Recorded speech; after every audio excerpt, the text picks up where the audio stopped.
ఓం మూలాధారాయ నమః, ఓం అజాయ నమః, ఓం అజితాయ నమః, ఓం ఈశానాయ నమః, ఓం బలవతే నమః, ఓం మహాదేవాయ నమః, ఓం సుఖదాయ నమః, ఓం పరాత్మరాయ నమః, ఓం క్రూరనాశినే నమః, ఓం భోగాయ నమః, ఓం శుభసంధవాయ నమః, ఓం పరాక్రమాయ నమః, ఓం సత్ఫలాయ నమః, ఓం దేవదేవాయ నమః, ఓం వాసుదేవాయ నమః, ఓం బ్రహ్మిణే నమః, ఓం విష్ణవే నమః, ఓం మహేశ్వరాయ నమః, ఓం త్రిమూర్తి స్వరూపాయ నమః, ఓం శ్రీనాథ దేవాయ నమః.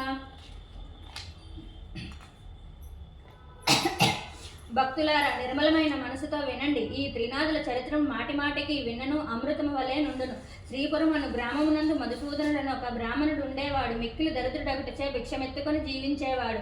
ఆ బ్రాహ్మణునకు ఒక కుమారుడు జన్మించును. తల్లికి పాలు లేనందున పిల్లవాడు ఎలా బ్రతకగలడు? పాలు చాలనందున ఆ బాలుని శరీరము దినదినము కృషించుచున్నది. ఆ బాలుడు చిక్కుపోచున్నందున ఆ బ్రాహ్మణుని భార్య పెనిమిటితో నిట్లు పలికిను, అయ్యా, నేను చెప్పేది మాట శ్రద్ధగా వినండి. మన పిల్లవానికి పాల నిమిత్తము పాలుగల ఆవునొకటి తీసుకురండి అని చెప్పగా ఆ మాట విని భర్త ఏమని చెప్పుచున్నాడంటే, ఓసి, నీకు వెర్రి పెట్టినదా? మనము చూడగా కడు భేదవారము. పాలు ఇచ్చే ఆవు ఎలాగను దొరుకుతుంది? ధన రత్నములు మన వద్ద లేవు. నేను లోకములో ఏ విధముగా ధన్యతను పొందుతాను?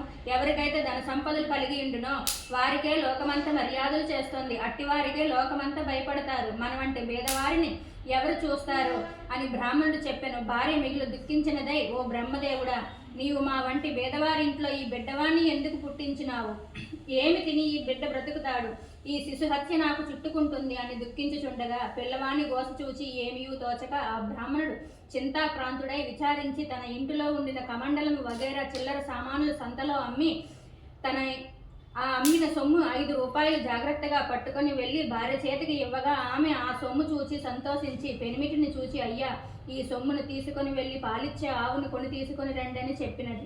అట్లు భార్య చెప్పిన మాటల ప్రకారము ఆ బ్రాహ్మణుడు ఆ రూపాయలు పట్టుకొని గ్రామము తిరిగను. ఇట్లు తిరుగుచు పెద్ద భాగ్యవంతుడకు షావుకారుండే గ్రామమునకు వెళ్ళెను. ధనధాన్యాలు పరిపూర్ణమై కుబేరునితో ఆ షావుకారు సరిసమానముగా ఉన్నాడు. అతని ఆవులన్నీ పాలతో నిండి ఉన్నవి. దైవ ఘటన మాత్రము మరో విధముగా ఉన్నది. అతని ఆవులలో బోధ అనే ఆవు ఉండెను. అది మిగుల దుష్టబుద్ధి కలది. బయటకు మేతకు వెళ్తే పరుల వ్యవసాయంలో చొరబడి తినివేస్తోంది.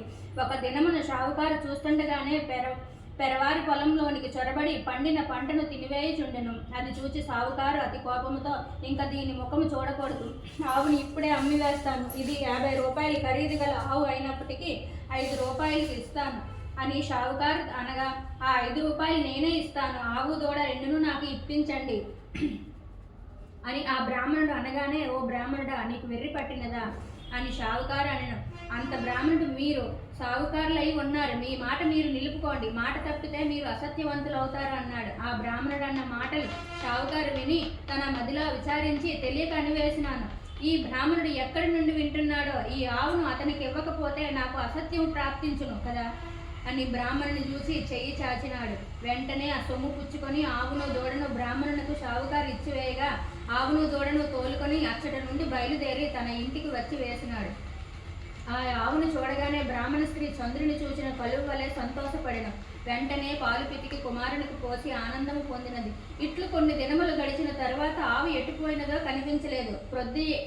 ప్రొద్దుపోయేది వేలైనది. ఆవు రాకపోవడం చూసి బ్రాహ్మణుడు వెతకపోయినాడు. వీధుల్లోనూ సమీపమునున్న వ్యవసాయ భూముల్లోనూ చూచెను. ఆవు కనిపించలేదు. తెల్లవారుగానే నిద్ర మేలుకొని ఆవుని వెతుకుటకై బయలుదేరి కొంత దూరము నడిచి వెళ్ళి తోటలోని ఒక చెట్టును చూచినాడు. అది ఒక గొప్ప మర్రి చెట్టు. పైన 3 మనుషులు కూర్చొని ఉన్నారు. వారు వరుసగా బ్రహ్మ, విష్ణు, మహేశ్వరులు, వారే త్రిమూర్తులు. అటువంటి చెట్టు క్రింద బ్రాహ్మణుడు కూర్చొని ఆయాసము తీర్చుకొని లేచిపోచుండగా త్రిమూర్తులు బ్రాహ్మణుడితో, ఓ విప్రుడా, నీ మనసుకు ఎందుచేత దుఃఖము కలిగినది? నీవు ఎక్కడికి వెళ్చున్నావు? ఆ సంగతి మాతో చెప్పమనగా బ్రాహ్మణుడు చేతులు జోడించి, అయ్యా, నేను కడు పేదవాడును, భిక్షమెత్తుకొని బ్రతికేవాడును. నాకు ఒక ఆవు ఉన్నది, అది కనిపించటం లేదు. ఈ దినము శ్రీపురంలో సంత అగుచున్నది. ఆ సంతకు వెళ్ళి వెతికెదను. ఎవరైనా దొంగిలించి తీసుకొని పోయినట్టయినా ఆ సంతలోనే అమ్ముతారు కదా. శ్రీనాథ స్వాములారా, ఈ ఉద్దేశంతోనే నేను ఆ ఆవును వెతుక్కుంటూ వెళ్ళుచున్నాను అని తన సంగతి చెప్పాను. అది విని బ్రాహ్మణునకు, త్రిమూర్తులు, వేలాగు సంతకు వెళ్చున్నావు కనుక మా నిమిత్తము ఏమన్నా కొన్ని దినుసులు కావాలని అడిగి త్రిమూర్తులు ఇట్లనిరి, ఒక పైసా గంజాయి, ఒక పైసా ఆకు చెక్క, ఒక పైసా నూనె మాత్రము తెచ్చి ఇమ్మని చెప్పిరి. ఆ మాటలు విని బ్రాహ్మణుడు ఏమని చెప్పుచున్నాడంటే, ఓ త్రిమూర్తులారా, నాకు పైసలు ఎక్కడ దొరుకును? నేను బేదవాడిని కదా, భిక్షమెత్తుకొని జీవించుచున్నాను అని అనగా త్రిమూర్తులు ఏమి చెప్తున్నారంటే, ఓ బ్రాహ్మణుడా విను, అదిగో ఆ గోరంట పద కనిపించుచున్నది కదా, దాని మొదట 3 పైసలున్నవి. ఆ మాటలు విని బ్రాహ్మణుడు వెళ్ళి ఆ గోరంట గడ్డి మొదలు పైకి లాగేసరికి 3 పైసలు దొరికినవి. ఇంకా ఉండనేమోనని ఆ చెట్టుని ఇంకనూ పైకి లాగుచుండెను. అది చూచి త్రినాథుల వారు, బ్రాహ్మణుడా, నీకు వెర్రి పట్టినదా? అందులో పైసలు ఇక లేవు, ఎంత దొరికినదో అంతే ఉండును అని అన్నారు. ఆ మాటలను బ్రాహ్మణుడు విని అతడి నుండి వెళ్ళిపోయాను. కొంత దూరం వెళ్ళి తిరిగి వచ్చి ఆ చెట్టు కింద నిలిచి చేతులు జోడించగా త్రినాథులు ఇట్లు పలికిరి, ఓ విప్రుడా, తిరిగి ఎందుకు వచ్చినావనగా, అయ్యా, మీరు చెప్పిన వస్తువులు నేను ఎలాగ తెస్తాను అని ప్రశ్నించగా, నీ పై మీద గావంచాలో తెమ్మని త్రినాథులు అన్నారు. అందులకు ఆ బ్రాహ్మణుడు, గావంచాలో నూనె ఎలా ఉంటుంది? మీరు జగత్కర్తలు నాతో కపటముగా చెబుతున్నారు అని అనగా, ఓయి, నీతో కపటముగా చెప్పలేదు, మమ్ము తలుచుకొని నూనెను గావంచాలో పోసి తీసుకురమ్మని చెప్పగా ఆ బ్రాహ్మణుడు శ్రీపురము సంతలో ప్రవేశించినాడు. వెళ్ళి చూడగా తన ఆవు కనిపించలేదు. ఆకులు వక్కలు గంజాయి తీసుకొని మా నూనె కోసం బజారునకు వెళ్ళి తెలకలవాణితో ఒక పైసా నూనెని ఈ గావంచాలో పోయమన్నాడు. అందులకు ఆ తెలకలవాడు ఆశ్చర్యపడి, ఈ బ్రాహ్మణుడు పిచ్చివాడు కాబోలని నూనె లేదు అని చెప్పినాడు. అక్కడి నుండి వెళ్ళి ఒక ముసలి తెలకలవాణి నూనె అడిగినాడు. అంత ముసలివాడు దిగుమట్టు నూనె ఎంతటిది కావాలని అడగగా ఒక పైసా నూనె మాత్రం ఇమ్మని బ్రాహ్మణుడు గావంచాను చూపించినాడు. తెలకలవాడు, ఈ బాపనయ్య వికారపు వాడు కాబోలు, వీరిని మోసము చేసి పైసలు తీసుకుంటాను అని ఆలోచించి కొలత పాత్రను తిరగవేసి నూనె కొలత వేసి ఇచ్చినాడు. విప్రుడు గావంచా కొనచెంగు పట్టుకుని అతడి నుండి వెళ్ళిపోయినాడు. అంత్యం తెలకలవాని కుండీలో నూనె కొంచెమైనను లేకుండా పోయినది. అది చూచి తెలకలవాడు మూర్చిపోయినాడు. తెలకల వాళ్ళందరూ పరిగెత్తుకు వచ్చి ముసలివాని ముఖంపై నీళ్లు చల్లి సేద తీర్చి కూర్చొండబెట్టారు. ఏమి చెప్పెదును? ఎక్కడి నుంచో ఒక బ్రాహ్మణుడు వచ్చి గిద్దెడు నూనె కొన్నాడు. ఇప్పుడు ఇట్లా వెళ్ళినాడు. కుండీలో చూడగానే నూనె లేదని చెప్పగా అందరూ విచారించినారు. ఆ విప్రుడు మా వద్దకు వచ్చి మమ్మ కూడా నూనె అడిగినాడు, లేదని అనగా వెళ్ళిపోయినాడు. ఆ లాగున అందరూ విచారించి పరిగెత్తుకుని విప్రుని వద్దకు వెళ్ళి ఇలా అన్నారు, విప్రుడా, విను, మీరు నూనె కొన్నారు కదా, అది కొలతలు తక్కువగా ఉన్నది, పూర్తిగా ఇచ్చి వేస్తాము, పట్టుకొని వెళ్ళండి అన్నారు. మళ్ళీ విప్రుడు సంతకు వెళ్ళినాడు. ఈసారి ముందు తెచ్చిన దొత్తతోనే చమురు సరిగ్గా కొలవగా ఎప్పటి వలె దొత్త భర్తీ అయిపోయినది. అది చూచి ముసలి తెలకలవాని ఆనందము చెప్పనని కాకపోయినది. విప్రుని గావంచాలో చమురును ఉంచినారు. అది పట్టుకొని విప్రుడు వెడలిపోయినాడు. త్రిమూర్తులు వారికి పై సామాను ఇచ్చివేసి వారిని సెలవు అడిగినారు. సెలవు అడగగానే త్రిమూర్తులు విప్రునితో ఏమన్నారంటే, ఓయి, నీ కష్టము చూచి మా మదిలో దయ కలిగినది. ఒక మాట విను, నీవు త్రినాథులు సేవ చేసేదవని, నీ దరిద్రము పటాపంచలే అధిక సంపదలు కలుగునని త్రినాథులు అనగా అది విని, స్వామి, ఏ వస్తువులతో మిమ్మల్ని పూజించవలనగా త్రినాథులు ఇలాగన్నారు, ఓ ద్విజుడా, వినుము, ఇప్పుడు నీవు తెచ్చిన 3 పైసాల సామగ్రి చాలును. త్రిమూర్తుల పూజా ద్రవ్యములు ఇంతే, మాకు వీనితోనే మేళ చేయుము. 3 మట్టి చిలుములు యందు గంజాయి నలిపి అందులో నిప్పును దూపము వేయవలను. దీప ప్రమిదలు 3 వేసి అందులో చమురు వేసి ఒత్తులు వేసి ఆకు చెక్కలు జాగ్రత్త చేసి ఉంచి రాత్రి తొలిజాములని ఇంటిలోనికి నీ స్నేహితులను పిలిచి పూజా ద్రవ్యములను తెచ్చి అచ్చట ఉంచి సకల పదార్థములను స్వాములకు సమర్పించవలను. అలాగని చేసిన సకల పాపములు నివారించును. అది విని ద్విజుడు పూజ చేయుటకు పునఃక్రమించను. చెట్టు మొదటనే పూజ ఆరంభించి గంజాయి ముందు తయారుపరిచినాడు. అప్పుడు త్రిమూర్తులు, నీ గావంచా చెంగు చీరి ఒత్తులు చేయు మనగా ద్విజుడు చెప్పుచున్నాడు, నేను పేద బ్రాహ్మణుడను, భిక్షమెత్తుకొని దినములు గడుపుకొని కుటుంబ పోషణ చేసుకొనుచున్నాను. అన్న వస్త్రములను బహు కష్టపడుచున్నాను. దీపమును ముట్టించుటకు అగ్ని లేదు. నా గావంచ ఒత్తులకు ప్రాప్తమైనది. నా ఆవు దొంగల పాలైనది. నా కుటుంబం వారు ఉపవాసముతో ఎదురు చూస్తుంటారు. ఏ బుద్ధితో పూజ చేస్తాను అని యావగించుకొని ద్విజుడు కూర్చున్నాడు. అది చూసి త్రిమూర్తులు, ఓ ద్విజుడ, మదిలో చింతపడుకుని ఆవు పెయ్యి దొరుకుతాయి, నీవు నీ కుటుంబము సౌఖ్యముగా ఉంటారు, వస్త్రములు కూడా దొరుకునని చెప్పినాడు.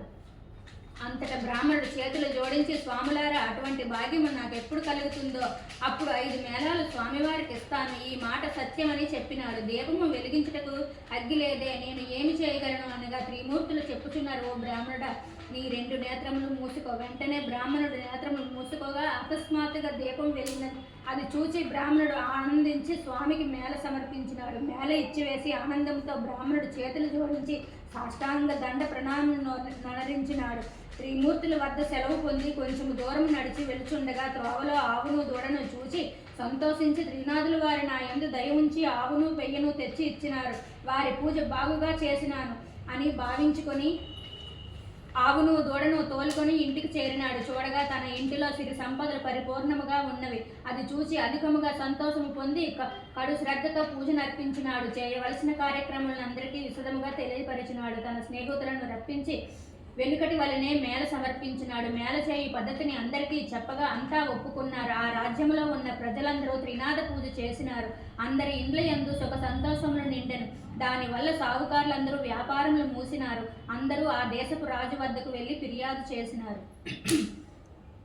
వారిని చూసి రాజు, మీరందరూ ఎందుకు వచ్చినారు అని అడగగా, అయ్యా, మా ఫిర్యాదు మీరు వినవలయను. మధుసూదనుడను పేద బ్రాహ్మణుడు ఒకడు భిక్షమెత్తుకొని జీవించేడివాడు. శ్రీపురము వెళ్ళి వచ్చి త్రినాథ మేళను ఆచరించినాడు. త్రినాథులు ఏ దేవతలో వారిని ఆ బ్రాహ్మణుడు పూజించగానే సకల సంపదలు అతనికి కలిగినవి.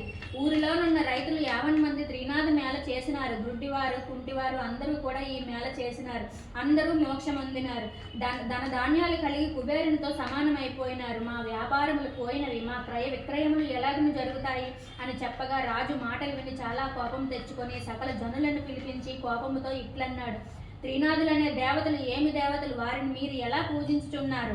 నేను చెప్పుచున్నాను, ఆ పూజ మీరు చేయకూడదు. అట్లు పూజ ఎవరు చేస్తారో వారు 500 రూపాయలు జరీమానా ఇచ్చి 6 మాసాలు ఖైదులో ఉండవలసింది. అటుల కాని ఎడల సోలం వేయబడినని రాజుగారు ప్రజలందరికీ తాకీదు ఇచ్చి పంపినారు. ఈ సంగతి త్రినాథుల వారికి తెలిసి ఆ రాజునకు దండన విధించినారు. దాని ఫలితంగా రాజకుమారుడు చనిపోయినాడు. నగరంలో ఏటుగోస వినిపించుచున్నది. ప్రజలందరూ విని రాజు వద్దకు పరిగెత్తినారు. రాజు దైవకృప తప్పడం వల్ల తన కుమారుడు చనిపోయినాడని అనుకుంటున్నాడు. కుమారుని ముఖం చూస్తూ రాజు ఏడ్చుచున్నాడు. ఆ తల్లి, బంధువులు మొదలగు వారంతా దుఃఖించుచున్నారు. దహనం చేయుటకే స్వర్ణభద్ర నది తీరమందు ఆ శవము నుంచినారు. త్రినాథులకు దయ కలిగినది. రాజకుమారుని బ్రతికించి వేతుమా, మనకు పేరు ప్రఖ్యాతులు కలుగును అని బాగుగా ఆలోచించి బ్రాహ్మణ రూపంలో ఆ శ్మశానమునకు వచ్చినారు. రాజును వారి సమూహమును చూసి, మీరందరూ ఈ నదీ తీరమునకు ఎందులకు వచ్చినారు? ఏల విచారముగా కూర్చున్నారు? ఈ పిల్లవాడు ఎందుకు పండుకొని ఉన్నాడు? ఇతని శరీరంలో చల్లదనము కలదే అని అడుగుగా అంతా త్రిమూర్తులతో ఇలా అన్నారు, మీతో ఏమి చెప్పగలము? రాజకుమారుడు చనిపోయినాడు. ఆ రాజేమి దోషం చేసినో గాని ఇతడు చనిపోయినాడు అనగా ఆ కుర్రవాడు చనిపోలేదు. త్రినాథుల వారికి రాజు అపరాధం చేసినందున ఈ చావు కలిగినది. ఇప్పుడు మీరందరూ త్రినాథులను భుజించితే ఈ బాలుడు లేచి కూర్చుంటాడు. మా మేళ బయట చేయుటకు రాజు ఒప్పుకున్నట్లయితే ఈ రాజకుమారుడు బ్రతకగలడని చెప్పి త్రినాథమూర్తులు అదృశ్యులైనారు. అందరూ వారి మాటలు విని త్రినాథ స్వాముల పేర్లు ఆ రాజతనయుని చెవిలో చెప్పినారు. 7 మేళాలు చేయుటకు ఒప్పుకున్నారు. అంతా ఒప్పుకోగానే రాజకుమారుడు లేచి కూర్చున్నాడు. అది చూసి అందరూ సంతోషమును పొందినారు. అప్పుడు త్రిమూర్తుల పేరుని మాటిమాటికి స్మరించినారు. అందరి నోటి నుండి వెలువడిన పలుకులు సముద్ర గర్జన వలె వినిపించినవి. అటువంటి సమయమున ఒక వర్తకుడు ఆ ఊరి మీదుగా తన ఓడల్లో విదేశములకు సరుకులను తీసుకువెళ్ళుచుండెను. ఆ ఓడలను నడిపించుకొని స్వర్ణభద్ర నది తీరమును ప్రవేశించినాడు. గోస చేసిన స్థలము దగ్గరికి వెళ్ళినాడు. వారిని చూసి, జనులారా, త్రినాథుల పేర్లు ఏమి పేర్లు? మీరెలా స్మరించుచున్నారు? వినడానికి శ్రద్ధగా ఉన్నవి అనగా రాజుగారు మనుషులు ఇట్లన్నారు, ఓ వర్తకుడా వినుము. బ్రహ్మ, విష్ణు, మహేశ్వరులు అనేవారు త్రినాథ స్వాములు. అటువంటి ప్రభువులను మా రాజుగారు మన్నించుందున అపరాధుడైనాడు. ఆ అపరాధము వలన ఈ రాజకుమారుడు చనిపోవటచే ఇతనిని మేము తీసుకొని వచ్చి అగ్ని సంస్కారము చేయటకు కూర్చొని ఉన్నాము. ఇది చూసి ఆ ప్రభువులకు దయ కలిగను. వచ్చి వీనిని బ్రతికించారు. అందుకు 7 మేళాలు చేయటకు ఒప్పుకున్నాము. వెంటనే రాజకుమారుడు బ్రతికి కూర్చుండెను. ఈ విధముగా వారు చెప్పగా విని సావుకారు మదిలో సంతోషించి, అటువంటి ప్రభువులు ఎక్కడుందిరో? చనిపోయిన రాకుమారుడు బ్రతికి కూర్చుండెను. నా ఓడలు ఒడ్డున అడ్డుకొని ఉన్నవి. నేను ఈ ఓడపై వెళ్ళి వస్తాను. నా ఇంటికి సుఖంగా చేరుకుంటాను. నాకు వ్యాపారంలో నష్టము రాకపోయినట్లయినా ప్రభువుల వారికి 5 మేళాలు చేస్తాను. ఇట్లు మనస్సులో సంకల్పించుకొని ఓడపై కూర్చొని నడిపించుకొని వెళ్ళిపోయినాడు. పైదేశము వెళ్ళి అచ్చట గొప్ప లాభమును పొంది తిరిగి వచ్చి ఓడ నడి ఒడ్డున లంగరికి లేయించి ఇంటికి వెళ్ళినాడు. తన నౌకర్లందరూ ఓడలోని ధనమును మోసుకొని పోయినారు. ధనమును ఇంటిలో వేసుకొని సావుకారు సంతోషముతో ఉన్నాడు. ధనమును చూసి ప్రభువుల వారి మేళాలు మరిచెను. అందుకు ప్రభువులకు కోపం కలిగి దండన చేసినారు. ఓడ నీటిలో మునిగిపోయినది. నౌకర్లు ఓడలోనున్న వారందరూ నీటిలో మునిగిపోయేది. అది తెలిసి అతను కూడా భూమిపై పడి గోల పెట్టినాడు. మరి కొంతసేపటికి తెలివి తెచ్చుకొని ఏడ్చుచుండగా ఆకాశంలో నుండి త్రినాదులు, నీవు మాకు మేళనిచ్చినావు కాదు, అందుచేతనే ఓడ మునిగినది. నీవు 5 మేళాలు సమర్పించినట్లయినా నీ ఓడ నీకు ప్రాప్తించును అని సెలవిచ్చినారు. అది విని సావుకారు మొదలో దుఃఖించి, ముందు నేను సంకల్పం చేసి ఉంటిని, ప్రభువుల మహిమను మరచితిని, ఇప్పుడు త్రినాదుల వారికి మేళ ఇస్తాను అని మదిలో నిశ్చయించుకొని మేళకు కావలసిన సామాగ్రి తెప్పించి స్నేహితులను రప్పించి ప్రభువుల వారికి మేళ సమర్పించి ప్రార్థించినాడు. నీటిలో మునిగిపోయిన ఓడ వెంటనే పైకి తేలినది. అది చూచి పట్టలేని సంతోషము పొందెను. పరిచారకులు నౌకర్లు ఓడలో గల మిగిలిన ధనమును కొనిపోయినారు. ధనమును మోయించి సావుకారు ఇంటిలో ప్రవేశించను. గంజాయి ఆకులు చెక్కలు అన్ని స్వామివారికి మేళ సమర్పించి సాష్టాంగ దండ ప్రణామములను చేసినారు. రాజ్యమంతా త్రినాథ స్వామి మేళ గురించి ప్రకటనలు పంపించినారు. మేళను చూచుటకు అంతా వస్తున్నారు. ఇట్టి స్థితిలో గుడ్డివాడు అక్కడ త్రోవను పోయేవారితో, అన్నా మీరెవరు, మీ పేరేమిటి, మీరెక్కడికి వెళ్తున్నారు అనను. వారు మేళ చూచుటకనిరు. అది విని గుడ్డివాడు, నాకు కళ్ళు కానరావు, మీరందరూ నేత్రములతో చూస్తారు, నేను దేనితో చూస్తాను అని అనగా, గుడ్డివాడు, ఆ త్రినాథ స్వామి వారిని భజించుము, నీ కన్నులు బాగా కనబడును, ప్రభువుల వారి మహిమను చూడవచ్చును అని చెప్పి వారంతా మేళ వద్ద ప్రవేశించినారు. గుడ్డివాడు ఆ త్రోవలో కూర్చొని స్వామివారిని భజించినాడు. అట్లు భజన చేయుచుండగా కొంచెము కన్నులు కనిపించినవి. అప్పుడు గుడ్డివాడు కొంత దూరం పోయినాడు. దానిలో ఒక సొట్టవాడు కూర్చొని ఉన్నాడు. వానిని చూసి చూడగా, నీవు గుడ్డివాడు, ఇంత కష్టముతో ఎక్కడికి వెళుచున్నావు అని అడిగినాడు. గుడ్డివాడు చెప్తున్నాడు, అన్నా నేను మేళను చూచుటకు వెళుచున్నాను. ఆ మాటలు సొట్టవాడు విని, స్వామివారి దయ నా మీద లేదు, చేతులు కాళ్ళు సొట్ట, నేను ఎలాగని నడవగలను, నీకు కాళ్ళున్నవి, ఎక్కడికైనా వెళ్ళగలవు అంతా గుడ్డివాడు చెప్పుచున్నాడు. నీవు త్రినాథ స్వామిని భజించుము, నీ చేతులు కాళ్ళు బాగవుతవి, క్షణంలో ఇద్దరం కలిసి వెడలిపోదాము. నేను కేవలం గుడ్డివాడిని, ఏమాత్రం కన్నులు కనిపించటం లేదు, త్రినాథ స్వామిని భజించాను కనుక కొంచెం కనిపిస్తున్నవి, అందుచే నీవు కూడా స్వామివారిని భజించినవంటే నీ బాధలు నివారణ చేస్తారని చెప్పగా సొట్టవాడు త్రినాథ త్రినాథ అని భజించినాడు. గుడ్డి అన్నా, నీకు కాళ్ళున్నవి, నడవగలవు, నేను ఎలాగ నడవగలను, నన్ను నీ భుజము మీద కూర్చొండబెట్టుకొని నెమ్మదిగా నడిచి వెళ్ళు, నేను త్రోవ చూపుతూ ఉంటాను, నిశ్చితంగా ఇద్దరము మేళకు చేరుకుందామని సొట్టవాడు చెప్పాడు. అతని మాటలు విని గుడ్డివాడు సొట్టవాడిని భుజంపై కూర్చొండబెట్టుకొని మెల్లగా నడిచిపోతున్నాడు. గుడ్డివాడు చెబుతున్నాడు, నేస్తమా, నా నేత్రాలు నిర్మలంగా కనిపించుచున్నవి అని అనగా సొట్టవాడు, అయ్యా నేను ఇప్పుడు నడిచిపోగలను. ఈ విధంగా గుడ్డివాడు సొట్టవాడు కలిసి త్రినాథ స్వామి మేళ దగ్గరకు ప్రవేశించినారు. ఆ మేళ జరుగు స్థలమునకు నిత్యము ఒక వైష్ణవుడు వస్తూ ఉండేవాడు. అతడు త్రినాథ మేళ చెల్లకుండా ఇంటికి ఎప్పుడు వెళ్ళిపోతూ ఉంటాడు. అతడిని ఈ ప్రొద్దు మన స్థానమందు కూర్చొండబెట్టవద్దు అని అనుకొని మేళ చేయవారంతా వైష్ణవుడు రాగానే చూసి, మేళ చెల్లించకుండా నీవు వెళ్ళుచున్నావు కాబట్టి నిన్ను మేళ వద్దకు రాకుండా ఆపు చేయడమనేది అని చెప్పగా, వైష్ణవుడు ఏమంటున్నాడని, నాయనలారా, అపరాధం క్షమించండి, ఇక నుండి మేళ కాకుండా వెళ్ళను, నేను నికరముగా చెప్పుచున్నాను, నా గురువు ఇక్కడికి వచ్చినా సరే విడిచి వెళ్ళను. దైవయోగమున ఆ క్షణము గురువు వచ్చి వైష్ణవుని ఇంటికి వెళ్ళినాడు. నా శిష్యుడు ఎక్కడికి వెళ్ళినాడు, ఈ దినము అతడు ఆగుపించడం లేదే అని వైష్ణవుని గురించి అతని తల్లిని అడిగినాడు. అప్పుడు అతనితో ఇలాగ చెప్పుచున్న, నా కుమారుడు మేళ వద్దకు వెళ్ళినాడు, గురువు మేళ ఎవరిదని అడిగినాడు. అందులక ఈ ముసలి అది త్రినాథ మేళ అని చెప్పినది. ఆ మాటలు విని గురువు అక్కడికి వెళ్ళి చూడగా అంతా స్వామివారిని భక్తి శ్రద్ధలతో పూజ చేయుచున్నారు. అది చూచి గురువునకు కోపం వచ్చి బాగా తిట్టి మేళా స్థలములకు సామాగ్రిని కాలితో తన్నివేశాడు. తరువాత వైష్ణవుని పట్టుకొని బరాబరా లాక్కుపోయాడు. కొంత దూరం వెళ్ళేసరికి బోరును వర్షం కురియసాగినది. కటిక చీకటి కావడం వల్ల త్రోవ కనిపించడం లేదు. గురు శిష్యులు చెల్లా చెదిరే అతి కష్టం మీద గురువుగారి ఇంటికి చేరుకున్నారు. గురువు ఇంటిలో చూడగా అతని తల్లి గడప వద్ద కూర్చొని ఏడ్చుచున్నది. గురువు ఆశ్చర్యపడి లోనికి పోయి చూడగా అతని భార్య కుమారుడు చనిపోయినారు.